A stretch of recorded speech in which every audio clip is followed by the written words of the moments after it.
ശ്രീകണ്ഠാപുരം നഗരസഭയുടെ നേതൃത്വത്തിൽ അതിഥി തൊഴിലാളികൾക്ക് ഭക്ഷ്യക്കിറ്റുകൾ വിതരണം ചെയ്തു. നഗരസഭാ ചെയർമാൻ പി രാഘവൻ വിതരണോദ്ഘാടനം നിർവഹിച്ചു.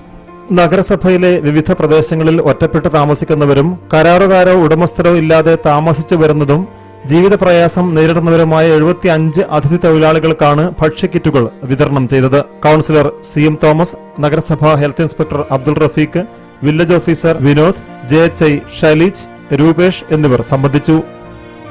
സംസ്ഥാന തൊഴിലാളികൾക്ക് വേണ്ടി താലൂക്ക് ഓഫീസിൽ നിന്നും ഇന്നലെ നഗരസഭയിൽ എത്തിച്ചിട്ടുള്ള കിറ്റാണ് ഇന്ന് കൂട്ടൂർ വെച്ച് വിതരണം നടത്തിയിട്ടുള്ളത്.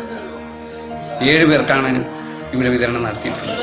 ഇനിയും നഗരസഭയുടെ എല്ലാ ഭാഗത്തുമുള്ള അന്യ സംസ്ഥാന തൊഴിലാളികൾ സ്പോൺസർമാരില്ലാത്തവർക്ക് 75 കിറ്റുകൾ കിട്ടിയിട്ടുണ്ട്. അത് മുഴുവൻ ഇന്ന് തന്നെ വിതരണം ചെയ്യുന്നതാണ്. Seal news, Sreekandapuram.